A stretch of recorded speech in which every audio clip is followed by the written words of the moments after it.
Amy Marcos nakikialam na naman sa diskarte ng kanyang kapatid na si PBBM. Naku po, maganda pong topic po ito. Hatid po ito sa atin ni John Rep. No, ilalagay ko po sa description ang link po ng kanyang video para po makapag-subscribe po kayo sa kanyang channel. Huwag niyo din po sana kalilimutan na mag-subscribe po sa ating channel para po ma-update po kayo kapag naglalabas po tayo ng bagong video reaction. Huwag niyo rin po sana kalilimutan na mag-like po sa ating video para po makita pa po ng maraming tao ang ating mga reaction video. Wala na po tayong kailangan pang gawin pang iba pa. Excited na rin po ako sa topic na to. Let's do this. Binigyang diin ni Senadora Amy Marcos na wala umanong kalaban-laban ang Pilipinas kahit anong pagpapakitang gilas ang gawin at mga matatapang na pananalita. Mauubos lamang daw ang mga sundalo sakaling magkagyera. Grabe naman no, Miss Amy Marcos. Anong nangyayari sa'yo, no? Kapatid ka pa naman ng ating Pangulong Bongbong Marcos at isa kang Marcos, 'di ba? Nasa ilang beses kong sinasabi sa aking mga reaction video, natatak Marcos ay talaga pong matatapang 'yan at hindi po 'yan umuurong, no? Napakatindi pong ano yan, mga leader. Pero ba't nagkaganto ka po, Miss Amy? Hindi po natin alam, no? Para pong no, may resemblance po yung sinasabi niya na 'yan, no, sa sinabi po ng ating ex-president na yun nga na parang discourage niya ang ating mga mamamayan o tayo, no, na wag lumaban sa China. Alam niyo na po yan, no, pero po diretso po natin to para po makita po natin ang buong konteksto po ng video na to. Ang dapat anya ay makipag-usap na lang sa China sa kabila yan ng pagsusulong ni Pangulong Marcos na palakasin ang defense posture ng Pilipinas. At itunda ang Philippine Air Force at US Air Force sa puwersang nagsasanay sa dulong bahagi ng Luzon na naglalayong palakasin ang interoperability sa pamamagitan ng aerial drills, kaya't para malaman ang buong detalye, ay tumutok at makinig ng mabuti. Subscribe po kayo sa channel ng John Rep, no? Napakahusay po nito. May kabuuang 700 tauhan mula sa Philippine Air Force at United States Air Force ang sanib puwersang nagsanay sa ilalim ng unang leg ng COPE Thunder Philippines 2024 sa Basa Air Base sa Florida Blanca, Pampanga noong Lunes. Ang bilateral military exercise ay naglalayo na pahusayin ang interoperability ng Philippine Air Force at US Air Force sa pamamagitan ng pagsasama ng kanilang mga puwersa sa iba't ibang aerial drills. Nakatuon ito sa subject matter expert exchanges at field exercises sa air at ground operations logistics at iba pang pagpaplano at pagpapatupad ng suporta sa misyon. Kailangan po talaga na maghanda po talaga tayo ngayon, no? Lalo po may sigalot po talaga dyan sa West Philippine Sea. Hindi po yung kung kailan oras na, no, na baba. Hindi po natin masabi. Bila po tayong ginera ng China ay hindi po tayo preparado. Kailangan po talaga tayo maghanda. Ngayon pa lang po. Kaya po ang ating Pangulo po ay talagang inilulunsad na po lahat, no? Pinapalakas niya na po lahat ng ating sandatahang lakas. Kinukumpleto po halos lahat po talaga ng mga equipment at mga vehicle po na ating pangdidepensa po sa ating bansa laban po sa China. Gagamitin ng Philippine Air Force at US Air Force ang FA-50PH fighter jets, F-16 multi-role fighter aircraft at C-130J transport aircraft sa ehersisyo. Binigyang diin ni Major General Fabian Pedregosa, Commander ng Air Defense Command ng Philippine Air Force, ang hindi natitinag na pangako ng Philippine Air Force at ng mga internasyonal na kaalyado nito upang pahusayin ang interoperability, palakasin ang mga kakayahan sa pagpigil at pagtatanggol, itaguyod ang panrehiyong seguridad at katatagan, at palakasin ang diplomatikong relasyon sa mga Amerikano. Ang ikalawang round ng COPE Thunder exercise ay pansamantalang naka-schedule sa Hunyo. Ang COPE Thunder exercise ay muling binuhay ng Philippine Air Force at US Air Force noong nakaraang taon. Matapos itong itigil sa loob ng 3 dekada, nagsimula ito sa Pilipinas noong 1976, ngunit kinailangang itigil matapos ang pagsasara ng mga base militar sa Clark at Subic Bay noong 1999. Nang sumunod na taon, ang pagsasagawa ng ehersisyo ay inilipat sa Eielson Air Force Base sa Alaska, kung saan pinangalanan itong Red Flag ng Alaska. Yun, no, kaya po natigil po yun nung 90s era po, no, yung po kasi pinalayas po talaga kasi ni ex-president Erap Estrada po ang mga yung mga Amerikano po dito sa ating bansa, no. Lahat po ng US bases po dito sa Pilipinas po ay talaga pong nawala po lahat, no. Kaya ngayon po lang ulit tayo nakakapag-training po ng ganito, which is kailangan po talaga kasi po lalo po ngayon may sigalot po diyan sa West Philippine Sea. Pinalakas ng bansa ang bilateral at multilateral na kooperasyon nito sa US at iba pang strategic partners para patibayin ang archipelagic defense nito sa gitna ng matagal na tensyon sa West Philippine Sea dahil sa agresyon ng China. Sinabi ni Defense Secretary Gilberto Teodoro na binabago ng Pilipinas ang kanilang mga defense paradigms, pinalalakas ang sarili nitong mga kakayahan, at pinakikinabangan ang mga alyansa sa mga kaalyado at mga bansang katulad ng pag-iisip. Etong si Gibo Teodoro, no, palakpakan natin yan. Napakahusay po niyan, no? At talaga pong masigasig din po talaga po itong si Gibo Teodoro, no. Talaga pong maaasahan po to talaga, no. At talaga pong marami pong nagsasabi, no, sa comment section na talaga pong kung sakali po talagang tatakbo po itong si Gibo Teodoro ay talaga pong iboboto po nila. Kasi po talaga pong gumagawa po ng action po to at talaga pong nagtatrabaho po talaga at napakasipag. Napakahusay rin po talaga ni Gibo Teodoro. Iginiit ni Teodoro na ito ay magbibigay daan sa Pilipinas na parehong masiguro ang teritoryo nito, at ang mga karapatan nito sa ilalim ng internasyonal na batas at maging epektibong katuwang ng ibang mga bansa sa pagtiyak ng kalayaan sa paglalayag, overflight, at seguridad sa internasyonal na karagatan. Kaya po talaga malakas po ang loob po natin na pumalag po talaga sa China, no? Kasi po nasa legal po tayo, sa legal system po tayo, sa international law po tayo, dun po tayo lumalaban, no? Dun po tayo naglalatag po ng mga karapatan po natin.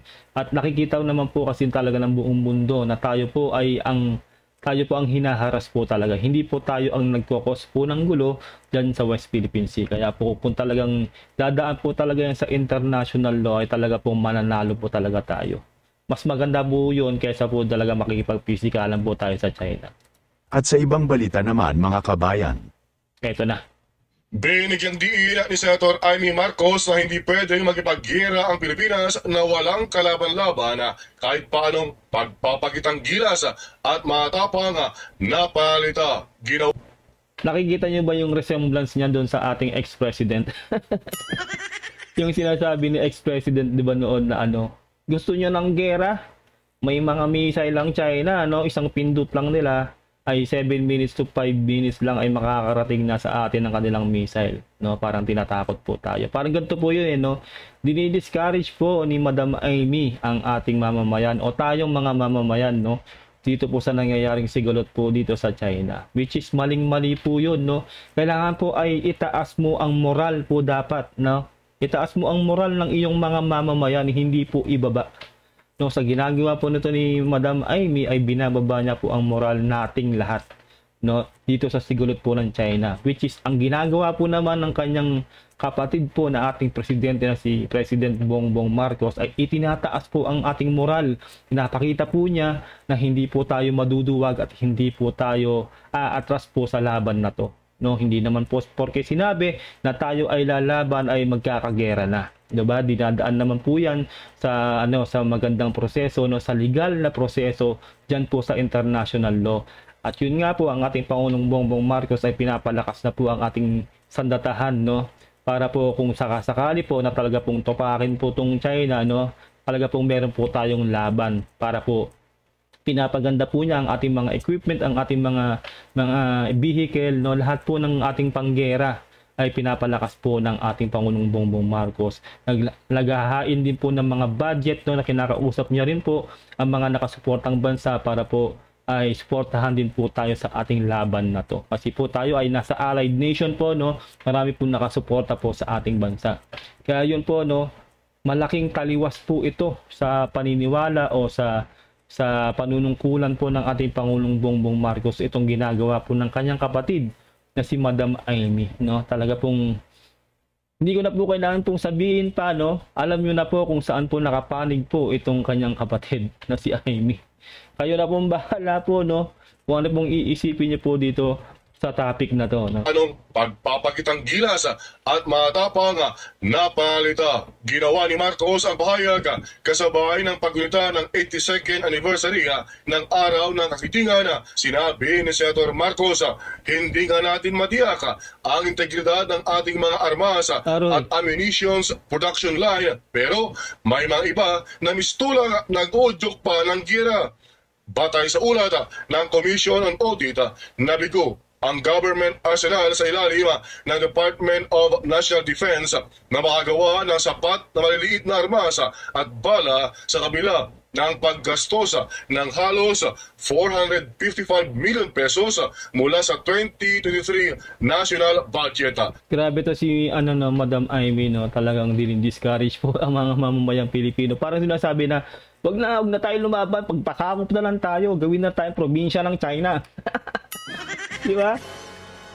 Ganun po yung kanyang ipinumungkahi, no? Kumbaga, bakit ka matatakot, 'di ba? Unang-una po, no, ito po ang diyan ang nakikita ko diyan Isa kang hinalal ka ng mga tao hinalal ka ng taong bayan tapos ganyan yung maririnig sa iyo. 'Di ba? Samantalang ang iyong kapatid na pangulo ng bansa ay masigasig na nagsasabi na tayo ay lalaban. Ganun po ang leader. No, kaya rin po talagang mahirap pong isipin na ang kanyang kapatid na si Madam Amy ay ganito po ang sinasabi, no? Tinutuligsa po ang kanyang kapatid, ang desisyon ng kanyang kapatid. Di ba po? Para pong napaka walang kwentang Ayoko na po magsalita ng kumbaga, nasayang po ang boto po ng mga mamamayan. Di ba?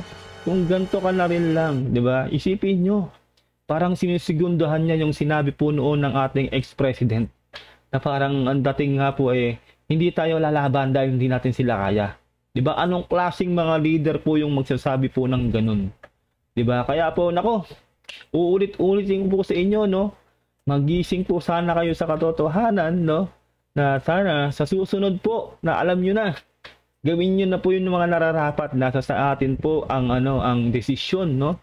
Para po sa magandang pagbabago po sa ating bansa. Hawak po natin ang susi diyan, no? Dahil po sa atin po sila sumasalalay Tayo po ang nagluluklok po sa kanila sa posisyon. Maging matalino po tayo, no? Dapat po alam po natin o pag-aralan po natin ang nangyayari po sa ating bansa. Wag po tayo maging bulag-bulagan, wag po tayo maging panatiko lang sa mga paborito po nating politiko.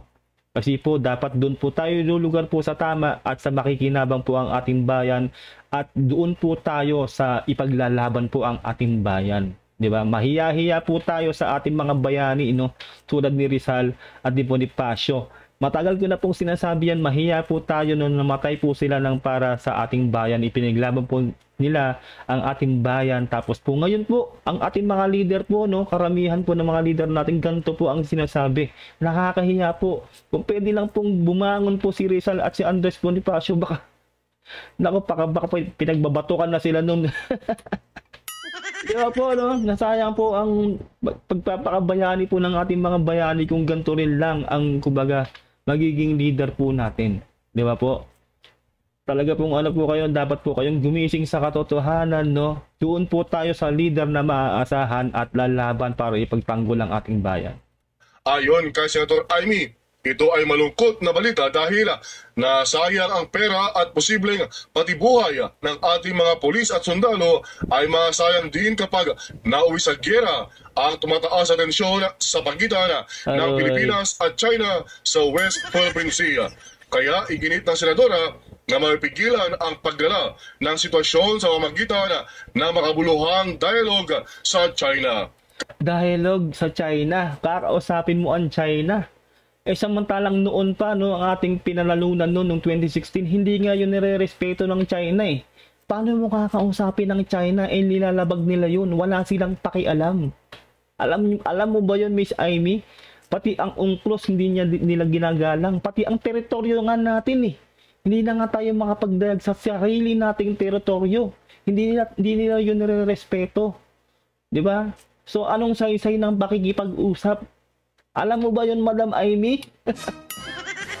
Nako, Madam Amy. Hindi po namin alam kung ano pong nangyayari sa'yo.